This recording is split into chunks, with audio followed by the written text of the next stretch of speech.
열왕기상 9장 1절부터 3절 말씀입니다. 우리 한 목소리로 같이 합독하시겠습니다. 시작.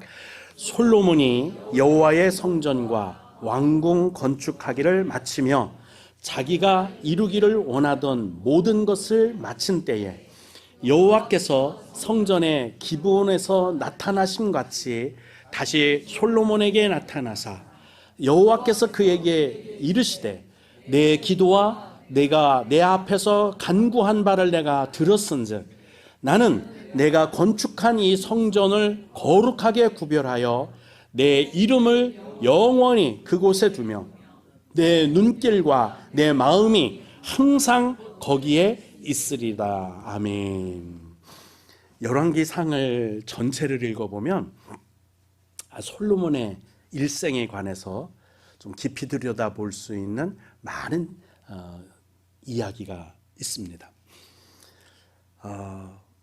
우리가 보통 생각할 때 솔로몬이 복을 받은 건 지혜와 총명을 구했기 때문이다라고 생각을 하는데, 그 내면을 살펴보면 먼저는 주님과 동행하는 삶이 있었어요.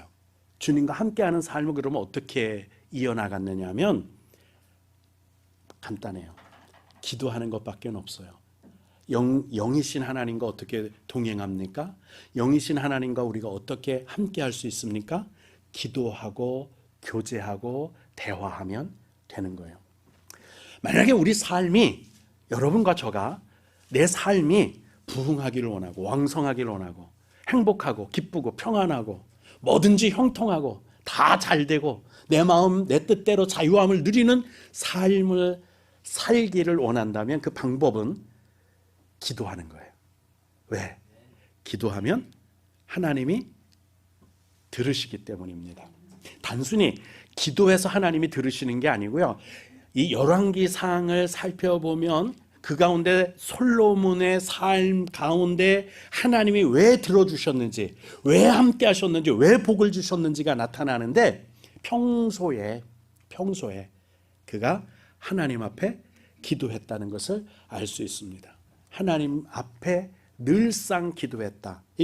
매일 기도했다, 예배했다는 뜻이에요. 하나님과 함께 했다, 하나님과 같이 했다는 뜻이에요. 예배했다는 뜻이죠. 기도했다는 뜻이에요. 오늘 말씀 보시기 전에 열왕기상, 오늘 본문 말씀 이전에 열왕기상 3장 3절부터 5절까지 이 말씀이 있어요. 이 말씀이 어쩌면 솔로몬의 전체, 솔로몬의 인생 전부를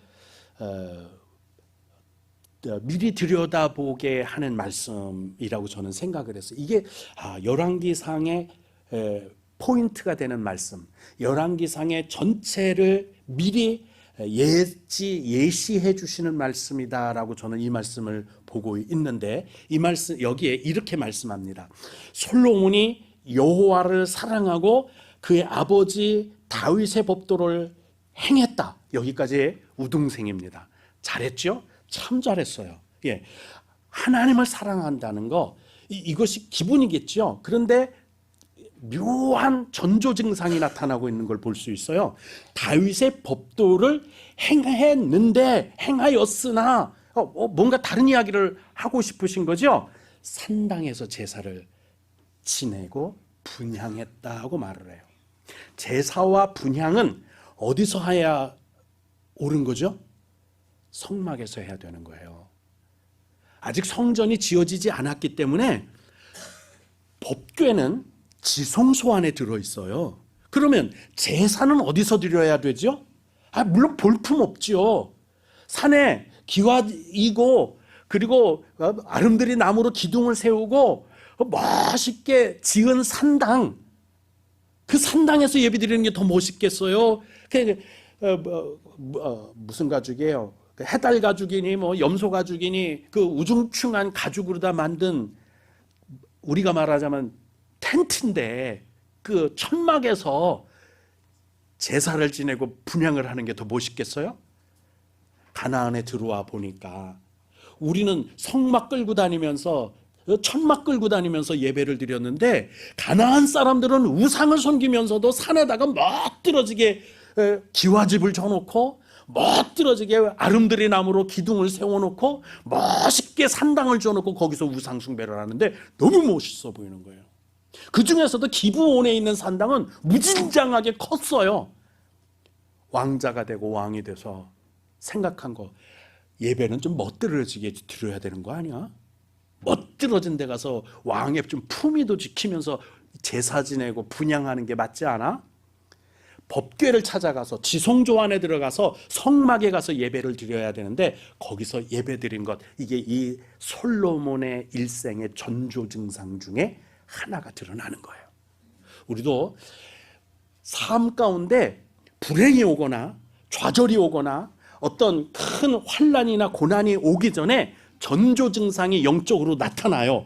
그거를 빨리 캐치하고 그것을 빨리 고치고 빨리 돌아서야 하는 거예요. 멋있어 보이지 않아도 돼요. 하나님이 원하시는 것을 하시면 됩니다. 성막에서 제사를 지내면 거기서 분향을 하면 되는 거예요. 거기에 떡상이 있어요. 거기에 물두멍이 있고 거기에 제단이 있어요. 거기에 시온좌가 거기에 있어요. 법궤가 거기에 있는데 멋있는 데 가서 하고 싶었어요.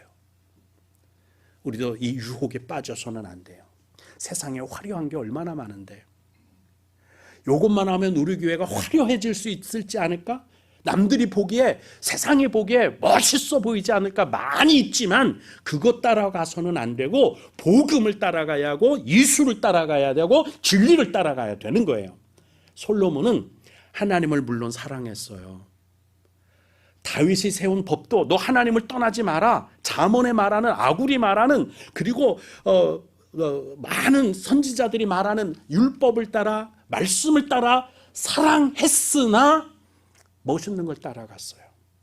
산당에서 분향하더라, 제사하더라, 그렇게 이야기를 합니다. 그렇게 주님은 말씀을 합니다. 그런데 그러면서도 그는 그곳에서 1000번제를 드렸다고 말을 해요. 1000번제는 3년이 들어가는, 3년 동안 한 번도 빠지지 않고 작정한 예배를, 작정한 기도를, 작정한 하나님 앞에 나아감을 했다는 뜻이에요. 하나님이 이걸 예쁘게, 귀하게, 그리고 신실하게, 진실하게 보셨어요.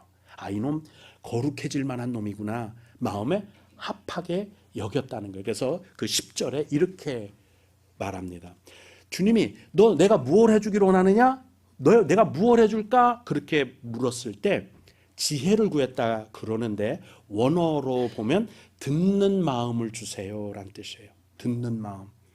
많은 사람들이 하고 싶은 말은 많은데 듣는 마음이 없어서 지혜가 없는 거예요.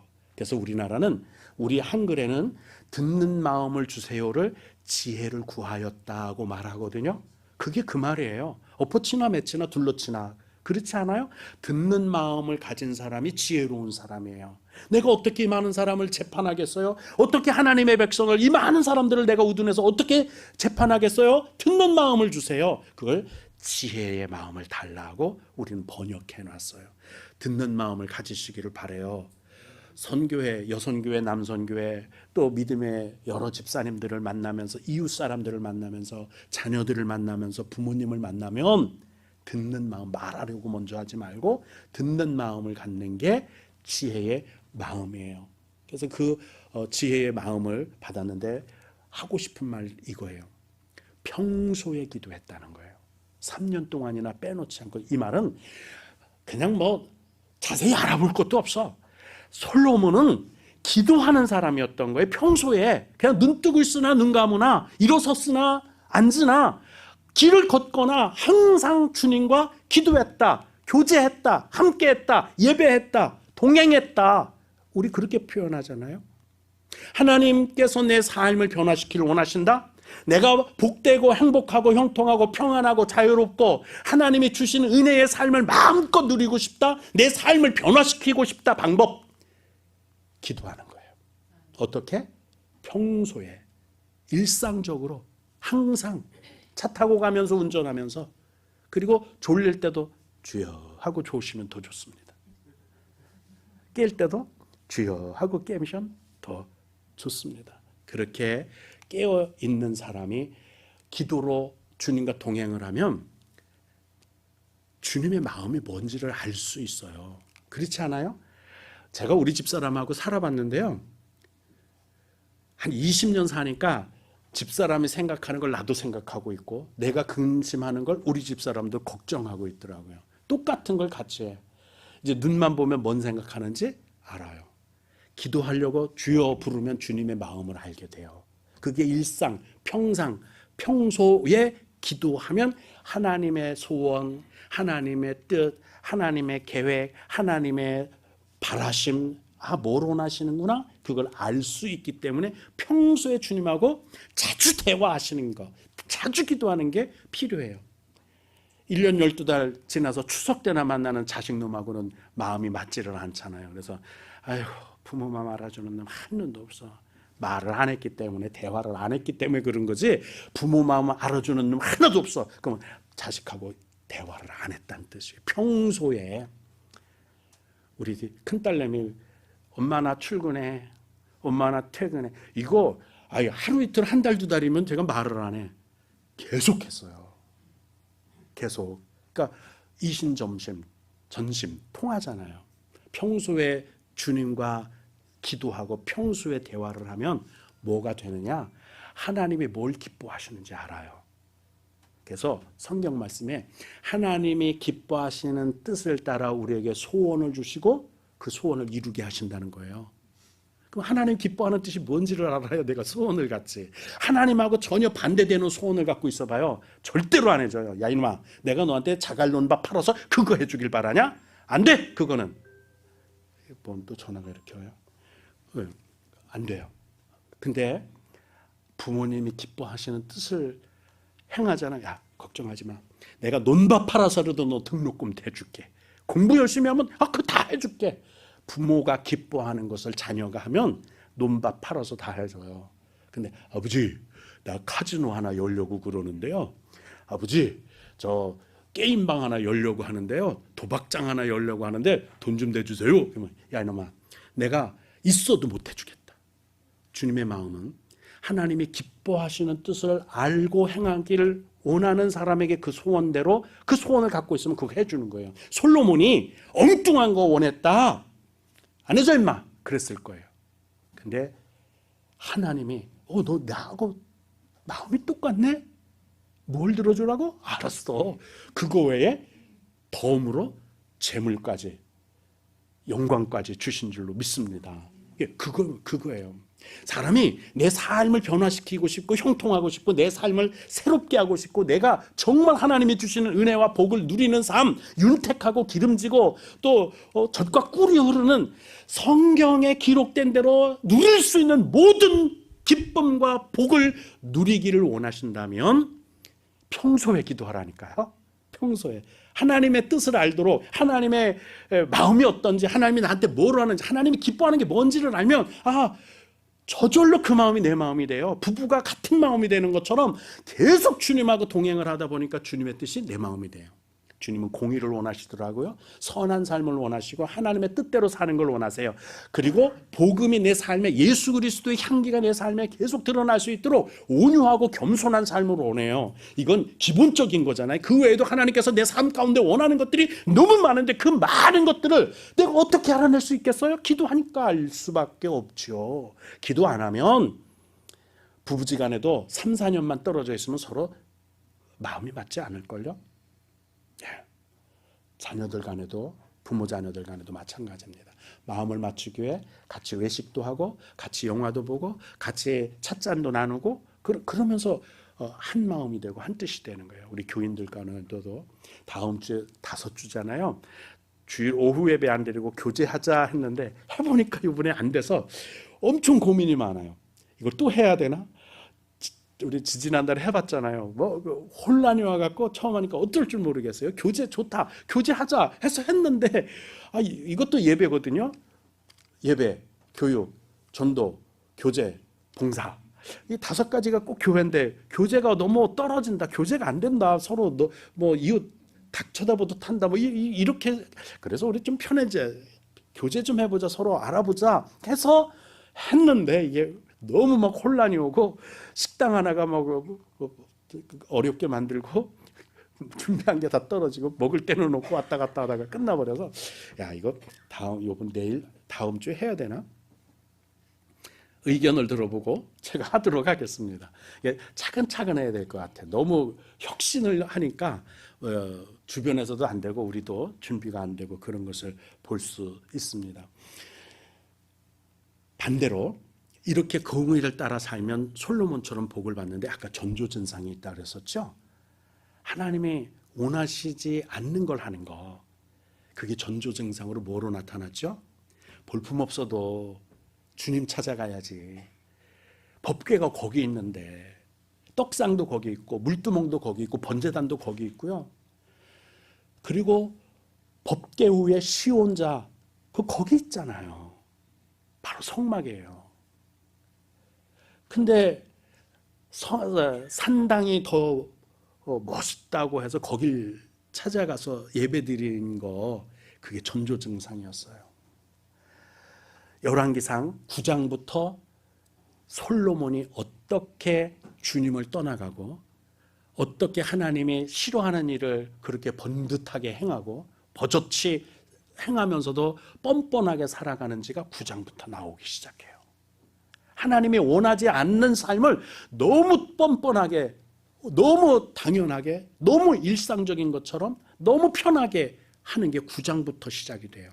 그 전조증상이 저는 3장에 다윗의 법도를 행하였으나 산당에 가서 예배드렸다. 그거 보고 분향하고 거기서 제사 지냈다. 야, 이게 이 사람이 고쳐야 됐던, 예방해야 됐던, 미리 알고 이거 내가 잘못되는 거였네. 이거부터 아예 싹수가 시작될 때부터 치워버려야 되는데 많은 사람들이 이걸 못해. 한 번인데 뭐 주일 빠지는 거, 한 번인데 뭐 11조 빼먹는 거, 한 번인데 뭐 우리 자식하고 뭐, 한 번인데 뭐 부부싸움, 한 번인데 뭐 욕한 거, 한 번인데 뭐, 그 한 번이 아주 전조증상으로 알고 고쳐야 되는데, 하고도 죄짓고도 회개하면 되는데 뭐 돌이키지를 않고 고치지를 않고 그냥 방관하고 수수방관하는 그 순간부터 이것이 내 삶을 신압으로 바꾸기 시작해요.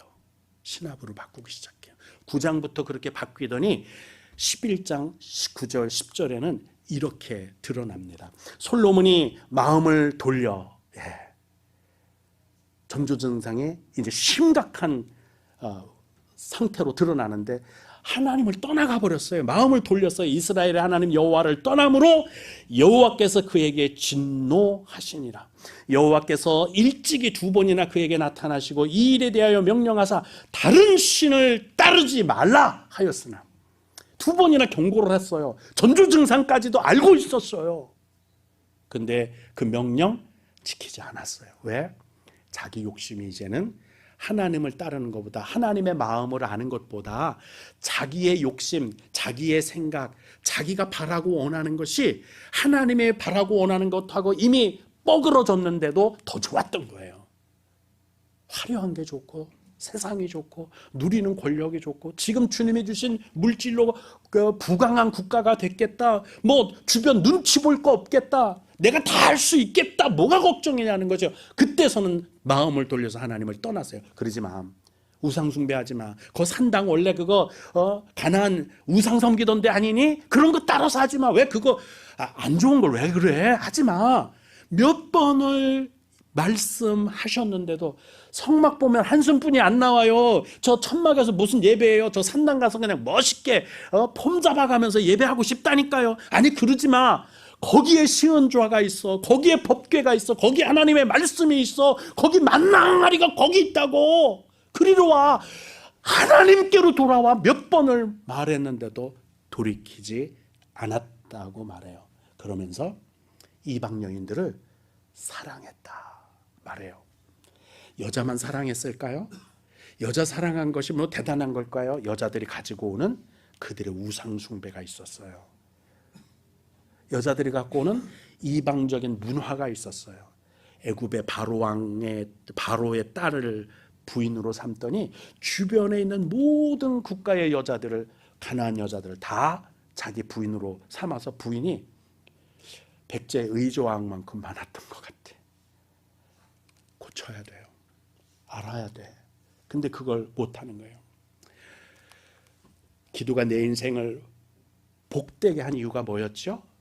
기도하면 하나님이 나랑 동행했기 때문이에요. 내가 하나님하고 동행할 수 있었던 이유는 하나님하고 나하고 마음이 맞았기 때문이에요. 마음이 안 맞으면 절대로 같이 못 산다니까요. 심지어는 부부도 이별하고요. 나는 피를 섞은 자식하고 부모하고도 이렇게 갈라지는 걸 봤어요. 평생 원수로 살더라고. 왜? 마음이 안 맞아서. 무서워요. 마음이 맞아야 돼요. 평소에 기도해야 하나님하고 나하고 맞아야 하나님하고 나하고 동행하죠. 이거 아모스서에 이렇게 말씀하세요. 두 사람이 뜻이 같이 하는데 어찌 동행하겠느냐? 어떻게 부부로 살겠냐? 어떻게 부자지간으로 부녀지간으로 살겠냐? 마음이 맞아야지. 마음이 안 맞는데 그게 되겠어? 그 말씀이에요. 심지어는 하나님하고 우리도 마음이 맞아야죠. 하나님은 사랑하라 그러는데 왼수 맞고 사는 거 좋아하고, 하나님은 온유하라고 하는데 맨날 욕설 퍼붓고 맨날 싸우려고 팔 걷어 붙이고 살고 날카롭게 그냥 가자미 눈이나 뜨고 살면 주님하고 어떻게 통해? 하나님은 용서하라, 사랑하라, 온유하라, 겸손해라. 안 맞잖아. 그럼 같이 못 살아요. 같이 못 가요. 기도하는 것은 내가 하나님이 뭔 생각, 뭔 뜻, 뭔 계획, 뭘 원하시는지를 알면 그것이 영웅 곁에, 그래서 영웅 난다는 말이 그거예요. 같이 생각이 같아지거든. 그죠? 조조 옆에 하우돈 있었고요. 유비 옆에 현덕이가 유비인가? 제갈공명 있었고요. 다 그렇게 마음이 맞아가는 거예요. 하나님 곁에 있으면 하나님 생각으로 우리가 젖어들어요. 그래서 동행할 수 있는 거예요. 기도를 마음 잡고 언제만 해야지? 그게 아닌 일상적인 평소의 기도를 해야 하나님의 뜻이 내 뜻이 되고 하나님이 기뻐하시는 것이, 내가 어느 날 소원을 갖고 보니까 이거 하나님이 기뻐하는 거였네. 하나님이 자기가 기뻐하는 거 당장 이루어 주시는 거죠. 기도하는 거. 그걸 말하는 거예요. 그래서 두 사람의 뜻이 같이 하는데 어떻게 동행하겠느냐? 그래서 하는 말씀이 쉬지 말고 평소에 일상생활 속에서 항상 기도해. 그러면 하나님의 뜻이 나한테 젖어들어서 하나님이 기뻐하는 것이 어느 날 보니까 내가 소원하는 게 됐고, 내가 바라는 게 됐고, 내가 기대하는 것이 됐더라. 그래서 하나님하고 저하고 동행하고 있었네요. 같이 하고 있었네요. 하나님 뜻이 내 뜻이었네요. 내 뜻이 하나님 뜻이었네요. 그렇게 은혜의 삶을 살게 되는 겁니다. 전조현상이 여러분들에게 보일 때 조심하세요. 기도 외에는 다른 방법이 없어요. 성령께서 내 마음속에 말씀하시는 것을 지켜야 돼요. 2번이나 주님이 말씀하셨대요. 그러지 말라고. 근데 이 솔로몬은 그걸 안 지키고 결국 하나님을 떠나가서 쫄딱 망했잖아요. 나라가 둘로 쪼개져 버리고 하나님이 주시는 애도 다 까먹고 그랬잖아요. 제가 한 10여 년 전에, 여러분 기억날걸요? 임신 9개월이었어요. 배가 이렇게 컸어요. 또 먹는 거 왜 그렇게 잘 먹어? 그죠? 당뇨가 와서 알았어요. 당뇨가 와서 병원에 갔더니 당입니다 그러더라고요. 그래서 조심하라고 그래서, 그러면서 진단을 어떻게 내리느냐면 탄수화물 중독이래. 마약 중독은 들어봤어도 탄수화물 중독은 그때 처음 들어봤어요. 뭘 좋아하느냐? 국수, 밀가루로 된 건 다 좋아해요. 하루에 2끼씩 국수를 먹었어요. 비빔국수, 칼국수, 멸치, 다시, 우린, 잔치국수, 비빔국수 돌려가면서 막 먹었죠. 배가 이렇게 나온 거예요. 국수 끊으세요. 밀가루 음식 끊으세요. 이거 무슨 재미로 살아요? 전 그 국수를 끊으라는, 국수 끊고 무슨 재미로 살라고요? 국수 좋아하시는 분은 제 말 뜻 알아들을걸요? 국수 끊고 무슨 재미로 살아요, 세상에? 세상에 다른 거 뭐 맛있는 게 뭐가 있을까? 근데 끊고 보니까 그것도 살만하더라고요. 먹을 만한 거 많이 있더라고요. 끊고 나니까 신압으로 조금씩 살이 빠져서 지금처럼 임신 3개월로 줄어들었습니다. 감사한 건요, 교회에서 일주일에 한 번은 국수가 나와. 그거로 위로받고 살았습니다. 지금도 일주일에 한두 번은 국수를 그래도 먹어요. 그거 끊고는 안 되겠더라고요. 천국 가도 전 국수 먹을 거거든요. 국수 좋아. 근데 너무 과하게 먹으면 안 돼. 하지 마라고 하는 거 안 하니까 얼마나 좋아. 성령님이 그거 하지 마, 그러지 마, 2번이나 말씀하셨다는데 왜 굳이 그걸 꼭 이방 여자를 데려와다가, 아니 이쁜 여자 하나 데리고 살면 됐지, 뭐하면 그냥 뭐 수집가도 아니고. 그렇게 솔로몬이 미련하게 살다가 망했어요. 성령이 원하시는 거, 하지 말라는 거, 하라는 거, 성령님이 오시면, 성령이 내 안에 계시면 다 가르쳐 주세요. 누가 너를 가르치겠냐? 성령이 계신데, 성령이 가르치신대요. 우리는 성령님이 가르치시는 대로 성령님이랑 동행하면 하나님의 뜻이, 하나님의 기뻐하는 것이 내 소원이 되고, 그러면 형통한 거예요. 그래서 기도 외에는 방법이 없어요. 하나님의 성령이 내 안에 오셔서 내 삶을 변화시키고 하나님이 기뻐하는 뜻대로 살게 하는, 이건 기도 외에 그래서 방법이 없어요. 세상 사람들은 말합니다. 자기 개발이 성공의 원칙이다. 그래서 자아 성취를 위해서 노력해라. 적극적인 사고방식 갖고 살아라. 긍정적인 힘, 자기 강점을 가지고 살아라. 잠재력을 개발하라. 내 안에 사는 거인을 깨워라. 잠잔 거인을 깨워라. 뭐 이러면서 여러 가지 책도 나오고요. 여러 가지 세미나도 있고, 자기 개발, 자기 능력, 긍정적인 마인드 가지고 살고 이러면 뭐 다 성공한다. 그렇게 말해요. 그래서 사람은 뭐 능력이 무한하다나요? 자기 강점을 개발하면 다 성공한다나요? 에이, 그대로 해서 그럼 다 가난한 사람 없지. 성경은 이렇게 말씀하세요. 우리가 자기 개발, 내 안에 잠자는 거인을 깨워서 내가 성공하는 게 아니라 성령이 임하시면 우리가 권능을 받는다고 마태복음 28장에 말씀하시거든요. 많은 사람들이 자기 개발하려고 해요. 성령을 받으려고는 안 해. 기도는 안 해. 기도해야 돼요. 기도하면 우리 삶이 저절로 적극적이게 되고, 내가 개발되고, 내가 긍정적으로 살기 때문에 성공하는 게 아니고, 성령을 받으니까 그 권능으로 내가 긍정적이고 적극적인 사람이 된다는 말씀이에요. 순서가 달라요. 성령이 임하시면 우리가 하나님이 원하시는 사람이 될 수 있습니다. 내 기도를 들으시는 하나님을 경험해 보세요. 그러면 성공하고 승리하는 것은 여반장, 손바닥 뒤집기처럼 쉽습니다. 내 삶과 내 생명을 전부 책임져 주시는 주님을 만나기 위해 기도하는 삶을 사시기를 주님의 이름으로 축복합니다. 우리 잠시 1분 동안 기도하시는데 기도하게 하세요. 평소에 기도하게 하세요. 그냥 중얼중얼 기도하게 하세요. 독백하듯 기도하게 하세요. 우리 통성으로 기도하는 시간 갖겠습니다. 기도합니다. 은혜의 하나님 아버지, 감사와 찬송과 영광을 주께 돌립니다. 하나님 아버지, 기도하는 삶을 살게 하옵소서. 솔로몬은 1000번제를 드렸다고 하는데 저는 온전하게 일평생을 기도하는 삶을 살게 허락하여 주옵소서. 주님과 함께 동행하는 삶을 살게 하옵소서. 주의 은혜로 살게 허락하여 주시옵소서. 주님이 붙들어 주시옵소서. 기도함으로 하나님의 뜻을 알게 하옵소서. 하나님이 우리에게 원하는 바 내 삶에 하나님의 사명을 깨닫게 허락하여 주시옵소서. 감사와 찬송과 영광을 주께 돌립니다. 은혜의 주 하나님 아버지, 소원하옵기는 이 성령 강림주에 성령께서 우리 중심에 오시기를 원합니다. 나를 말할 수 없는 탄식으로 우리를 위해 기도해 주시는 성령님, 저도 성령을 따라 기도함으로 하나님과 가까이, 하나님과 동행하며 하나님과 함께하는 삶을 살게 하옵소서. 하나님이 내 마음을 알게 하시고 내가 내 소원과 내 바라는 것 주님께 아뢰을 때 하나님의 소원, 하나님의 기뻐하시는 것이 나의 소원이 되고 내 삶이 목표가 되게 하옵소서. 감사드리며 예수님 이름으로 기도드리옵나이다.